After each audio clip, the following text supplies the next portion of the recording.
And that's one thing, actually, you were starting to mention law enforcement. So that's one thing that happened after that surgery. I had done the Bloomberg Tower here. Okay. And no one has ever done this before. I'm the first and only person to be up there. And there's some cameras on the spire that I thought was like Earth cams, you know, how they show the view of New York. But actually, it turns out that some news stations had like remote control of these cameras. So they turned them around on me and started recording me. I'm standing up there with my selfie stick and the cameras are all facing away from me. And all of a sudden, I hear this noise, you know, and I look over and it's turning and like zooming in on my face. You're like, oh, fuck. Yeah, and probably like that guy, he sees that and he's like, oh my God, it's like Mission Impossible in real life. Like it's a heist. So that's kind of what must have been going through their heads. Yeah. Because then I get home and on the evening news, and it's a Sunday evening, it's like the Grammys are on. It's like a very big TV event. And in the middle of the Grammy, they start running these ads, like coming up, like right after this, Daredevil caught live, like on top of a spire.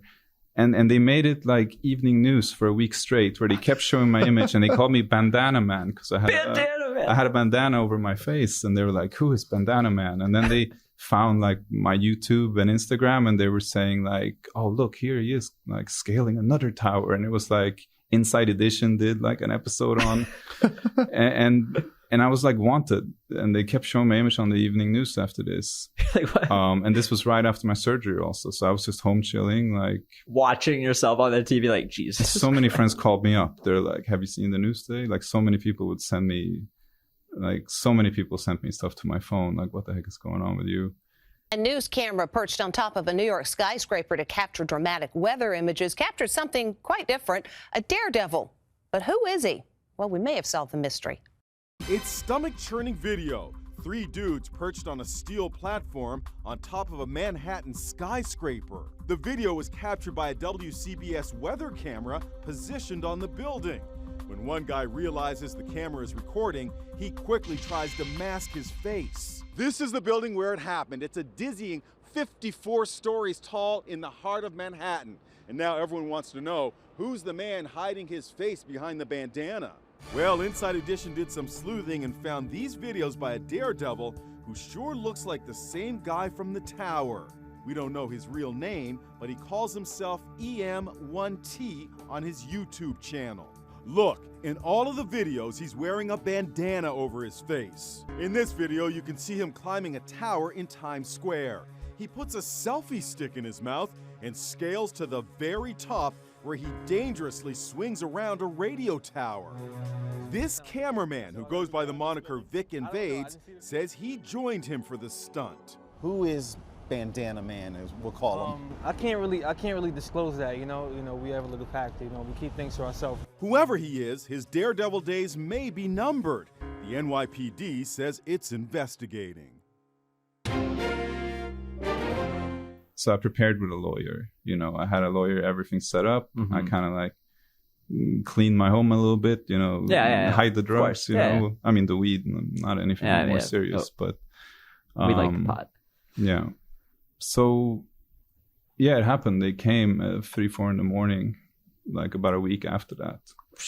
How's that like? Like, you're sleeping. I'm sleeping, and they're trying to knock down my door. Like, do they like literally knock it down? Like, is it knocking to get your attention, or is it like they have the ramp and they're trying to knock it down? But I have a metal door with a very good lock, so even if they have a lock picker, you probably can't pick it. And then it's a metal door with a big deadbolt, so they couldn't. So eventually, they're like, "Hey, let us in. Open the door."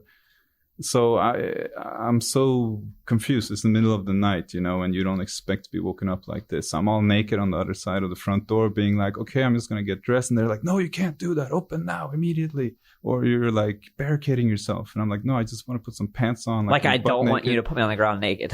Yeah. So I did like throw some pants on. And then I told him, like, okay, look, I'm going to surrender myself. I'm coming out. You're not allowed to come in unless you have a search warrant, because I had spoken to the lawyer, you know, beforehand. And you have to know your rights, because if not, they'll just abuse them. So I'm like, okay, so we're both on the same page. I'm coming out. I'm surrendering myself. My hands are up. You know, I'll go with you, but you can't come in unless you have a search warrant. So I unlock the door, and the first thing that happened, they like shove it in on me. So I go flying backwards, and then they jump in and pin me down on the floor. And this is, My arm is in a sling. It's right after the surgery. Like I can't move it yet. And they're putting my hands behind my back in handcuffs. And I'm screaming, telling them they can't do this. Like my arm physically doesn't move that way yet. I'm like 6 months away from having my hand behind my back in physical therapy.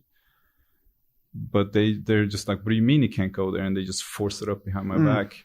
So that's something I still can't do. I can't really like move my right arm behind my back. Like they definitely made my recovery a lot harder, and they injured me at that point. And you know, they did some dirty stuff after that too. They booked me in 2 different boroughs. They booked me in Brooklyn and Manhattan. So now on my record, it looks like I was,